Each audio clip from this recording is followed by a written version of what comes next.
So very early in our journey, I remember us when we started, you and I, we said, hey, we wanted to build a charity which was run well, which would create impact across India. And one thing we were looking for was someone to mentor us, show us the ropes, how to build this sort of movement we were interested in. One thing we figured out very early in the game was rather than finding this one mentor, this one sort of person to look up to, we had this plethora of examples of some of the world's best companies leaders. Because right from the books they've written to YouTube to today, we have this insight into their thinking, what they're doing. And for us, the journey really has been how can we learn from some of the best people in the business, in the world today. So today, let's go through some of those top ones, right? What are the best things we have learned from some of the best leaders, best companies out there? And we've got 8. Yep. Are you ready for this? Okay. So the first one is, apart from us learning to wear black t-shirts 90% of our lives and really looking up to Steve Jobs, right? When we started, you and I, the iPhone had just come out. He was at the top of his game. I think his speech, "Stay hungry, stay foolish," really resonated with us. It was in 15 years, I think we still are hungry and foolish in the best way possible you can do that. We've never been satisfied with status quo. In every season, we took that on and said, hey, what next? What else can we do? Because when your funds run low, which is fairly often, when skeptics say volunteering won't work, you can't build an organization on volunteers, when they don't believe in Gen Z or the next generation actually transforming lives, that staying foolish really helped. Saying, hey, we believe in something that is possible. We see it. It doesn't exist today, but we'll build it. And I think for us, we've not just seen that with us, but with you and I as a culture, right? Like for volunteers who travel every weekend to give into kids' lives, to some of our staff who, have given up careers that would have earned them 5x more to come serve in the social space. For sure. That hunger, that foolishness. Yeah. So I feel like we took that quite literally. Yeah. Staying hungry and staying foolish. Yeah. But we definitely owe that to Steve Jobs. Yeah. That quote and our black t-shirts. Yeah. The second one. Yeah. A couple of years into the journey, we were quite content with how the things have taken shape. We were just in Bangalore then, still learning, still growing. One person who woke us up from our sleep in some way was Peter Diamandis, right? And we came across the linear versus exponential. Talks about how our brains have evolved, right, in an environment which is local and linear, but the world was moving towards global and exponential. Very interesting. And if you stay linear, you're going to perish. You have to sort of program your mind to be able to think exponential, or you're going to become Kodak or Blockbuster. Very And then just reading that and drawing inspiration from us really helped us. We were taking those baby steps, but like, how can we do those moon jumps? It really inspired us to scale. Out of that thinking came, hey, can we be the Airbnb, Swiggy of the social movement in India? And I think that led to we going from 1 city to 10 cities, today 40 cities. Yeah. I love that. Even today, like from yesterday's conversation that we had with Farah, she said, hey, you've built something that now can think beyond India. Very true. Is there a reason why there's not you and I in take the model, the movement to other cities? And I think for us, that exponential thinking still exists. One of the challenges that came with 3xing, 5xing, 10xing was how do you then build culture that also can multiply? Because usually culture stays with the founders and then you travel to the next. And with scale, culture is always a challenge. One of the game changers for us was working with the Flip-in group. Susan and Flip have been absolutely stellar mentors to us, both personally and also as an organization. What capturing kids' hearts, that program to you and I. What they taught us was if you want to build good culture, because I think we always knew what culture we wanted, but didn't know how to build it. Very true. What they taught us was to build good culture, you need to build good rituals. And everybody practices those rituals. So that magic of building the rituals of every class, every meeting starts with good things. You actually intentionally then give affirmations to people, whether it's to each other or to the staff or to the children. Then using timeout, using launches to end meetings or to end a class, that was an absolute game changer. Yeah. For me, that was a switch. They said, hey, we'll help you build the right culture. But if you want to build this culture in the classroom, then you need to practice in the boardroom. Yeah. I took that very seriously and did it religiously. That had such an impact. One thing I really like about Flip is, I think about 7 or 8 years ago, the first time I joined a call with Susan and Flip, The first thing he asked on the call is, how can I help? I think he set such a strong culture just by saying that, such a servant leadership. They both have always inspired us and always supported us, and it's amazing. Even as we took this journey of growth, the next one that really helped us is we picked it up from how Google works. This phrase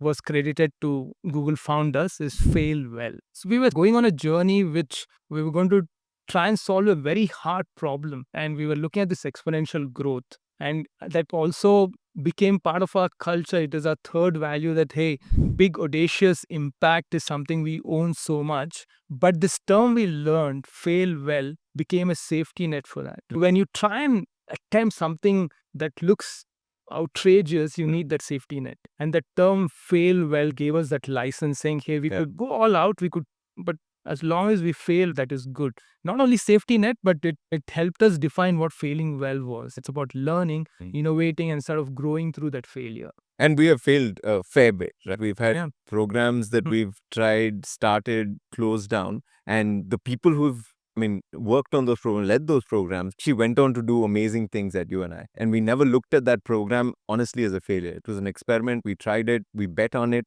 The bet didn't pay off for some reason, but we gave it everything we had.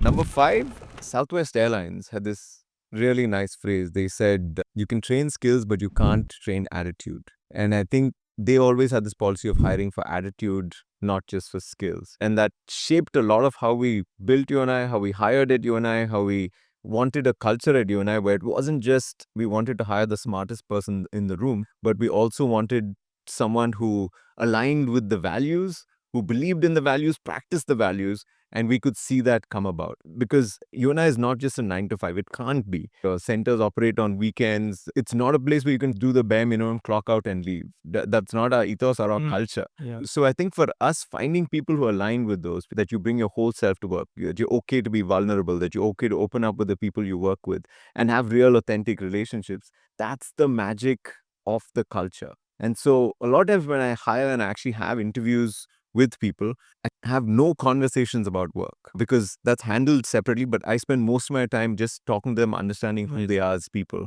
and then seeing, are they the right fit both ways? Is this a place where they can actually belong, not just fit in? Because they will eventually become the proponents or the ambassadors of our culture in the next few years as they join it. Right? Yeah. And that has served us well. If we've done one thing right, is making sure that the right people get on the bus. Even as we started growing exponentially, I think one thing we had to figure out is the numbers were large. How do you do it well?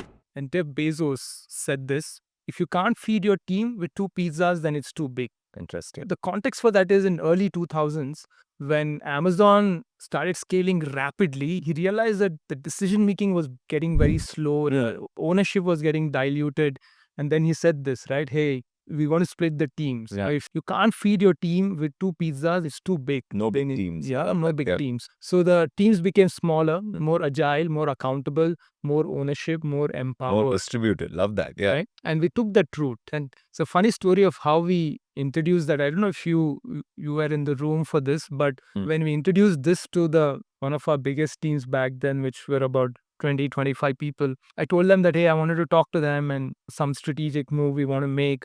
I said, let's do it over lunch. Lunch is on me. I can see where this is. Yeah. And I said, come down. I'll call you when the lunch is here. Come down. At 1 p.m. I called them. They came down, and on the table there were only 2 pizzas. And it was amazing to see their reactions. Different people responding in different ways. Some were, oh, don't worry, we'll manage. The others were immediately like on Swiggy trying to order their lunch. But then, of course, we had a few more pizzas lined up. back room. Yeah. But I think that was a good experiential way of introducing them to 2 pizza rule. Some said, hey, we don't need the rule because anyway we can afford only 2 pizza. But the 2 pizza rule has served us well. This is how we do teams even today. And it's amazing. Small teams have such a power. Yeah. And I think it's not just at a staff level, also at a volunteer level. Across India. Because it comes down to people investing in people. And there's only so many meaningful conversations I can have, so many meaningful ways I can give into someone's life. And having that 6 to 7, max 8 kind of in a team really makes a difference. Yeah. So number 7, we're nearly there. I think one of my favorite leaders just over the years, and he's fairly unassuming in his style, it has been Satya Nadella. I think both from his personal story, what he's been able to do with Microsoft also has been hugely inspiring. And with any company, when you evolve, when you've been around for 5, 10, 15 years, you've done things, you have some sort of, okay, hey, this is what we've accomplished, you tend to almost get this, hey, we've made it, we know what it's like, we're good. When he came into Microsoft, they had come there and stagnated. So he introduced this, hey, we're not a know-it-all culture, we're a learn-it-all culture. Yeah. And that dramatically changed where Microsoft is.